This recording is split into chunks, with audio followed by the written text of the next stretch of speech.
আসসালামু আলাইকুম। Hello friends, কেমন আছেন? আশা করছি আল্লাহর রহমতে সবাই ভালো আছেন। যে যেখানে আছেন সুস্থ আছেন, আলহামদুলিল্লাহ। আমরা তো বেশ ভালো আছি আমাদের পরিবারকে নিয়ে। তো চলে এলাম মাহফুজ কুক ব্লগস থেকে আপনাদের সবাইকে আমন্ত্রণ জানাচ্ছি নতুন একটি ভিডিও দেখার জন্য। তো ইনশাল্লাহ সবাই ভালো আছেন। আজকে হচ্ছে শবে বরাত। সবাই সবার জন্য দোয়া করবেন বেশি বেশি করে। সবার জন্য মঙ্গল কামনা করবেন। তো আমরাও সবার জন্য দোয়া করব, আমাদের জন্য সবাই দোয়া করবেন। যে যেখান থেকে ভিডিওটি দেখছেন সবাই কমেন্ট সেকশনে জানাবেন কে কোথায় থেকে দেখছেন আমার ভিডিওটি আজকে। তো আজকে শবে বরাতের জন্য, শবে বরাতের আগের দিন আপনাদের ভাইয়া অনেকগুলা বাজার নিয়ে আসলেন। তো সাধারণত শবে বরাতের সময় খুব আনন্দ ফুর্তি, অনেক আইটেমে রান্না করতে হয়। তো সবাই সবার ঘরে অনেক খুশি করে রান্না করেন।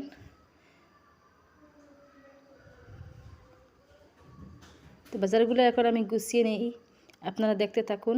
দেখে দেখে যারা এই পর্যন্ত আসছেন এখন একটু লাইক করেননি তাদের মনে করিয়ে দিচ্ছি, আপনারা একটি লাইক করে দিবেন।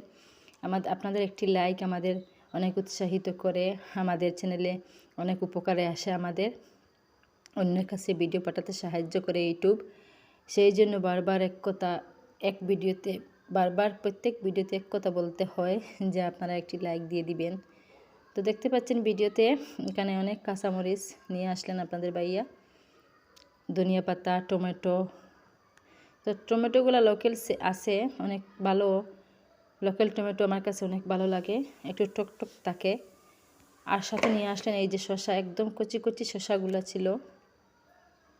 এখন হচ্ছে আমি এই শসা দিয়ে টমেটো দিয়ে সালাদ বানিয়ে নিচ্ছি। সালাদ হলে তো কম বেশি সবাই পছন্দ করে। সালাদ হলে তো ভাত খাওয়ার সময় টেস্টটা বাড়িয়ে যায়। সেই জন্য আমি সালাদটা রেডি করে নিব।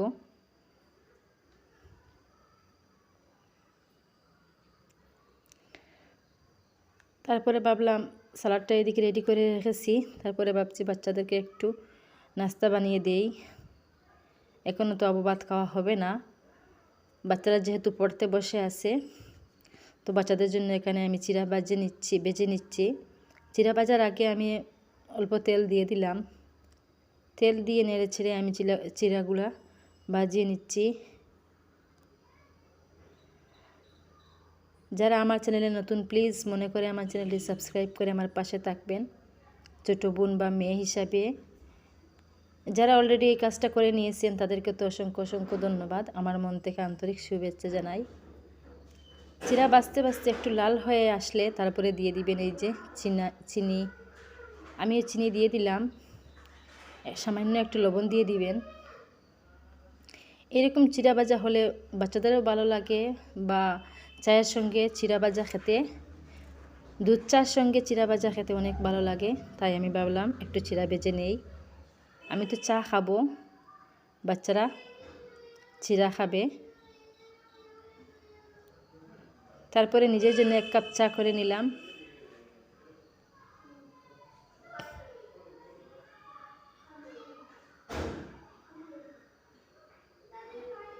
ছোটো বোন বা মেয়ে হিসাবে একটু সাপোর্ট করুন, ধৈর্য সহকারে আমার ভিডিওগুলো শেষ পর্যন্ত দেখবেন, কোথাও স্কিপ করবেন না, না টেনে ফুল ভিডিওটি দেখার অনুরোধ থাকলো আপনাদের কাছে।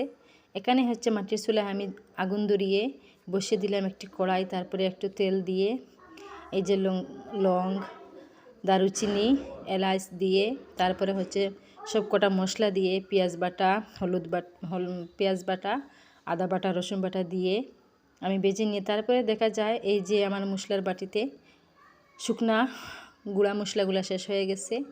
এখন আমি এই যে মরিচ, বাখর, হলুদ এইগুলো ঢেলে নিচ্ছি।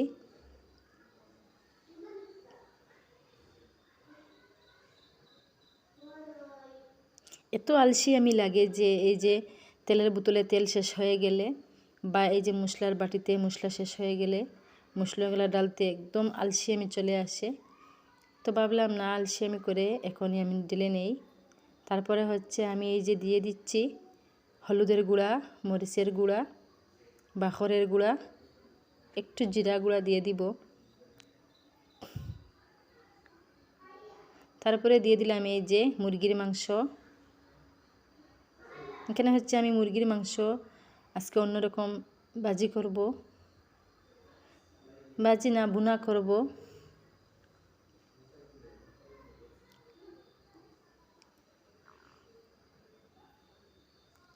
10-15 মিনিট পরে চলে এলাম। এই তো আগের থেকে কুচি করে রাখা ছিল একটা গাজর আর একটা হচ্ছে টমেটো।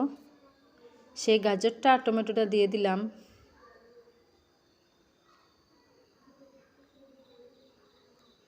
বাসায় ট্রাই করে দেখবেন, এইরকম মাংস রান্না করে খেতে অনেক স্বাদ। তারপরে দিয়ে দিব এই যে আলু। সবার ঘরে কম বেশি আলু থাকে, বাচ্চারা আলু বেশি পছন্দ করে, সেই জন্য একটু আলু দিয়ে দিব। এখানে হচ্ছে 3টা আলু আমি কেটে নিয়েছি। এখন দিয়ে দিলাম আলুগুলা দিয়ে একটু নেড়ে ছেড়ে নিচ্ছি। প্লিজ আমার ভিডিওটি একটা লাইক দিয়ে দিবেন। যদি ভিডিওটি কোনো অংশ ভালো লেগে থাকে ফ্রেন্ড ফ্যামিলিদের সাথে শেয়ার করতে কিন্তু ভুলবেন না। আমাকে একটু সাপোর্ট করুন। তারপরে দিয়ে দিলাম একটু জল।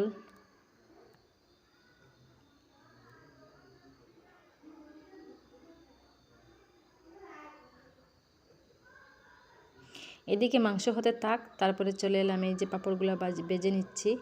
পাঁপড় ভাজবো। ভাতের সঙ্গে একটু পাঁপড় না হলে কেমন।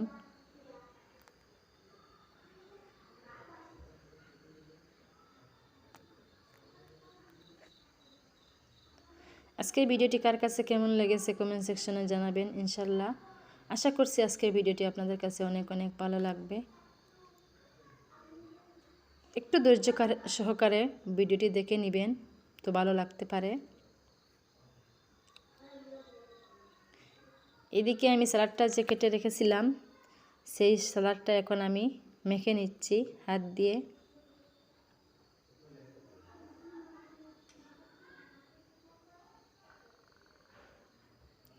দেখবেন সালাদ খাওয়ার সময় হাত দিয়ে মেখে নেবেন, কিন্তু খাওয়ার সময় না মেখে নিলে, একটু আগে মেখে নিলে তারপরে কি হয় জল বেরিয়ে যায়।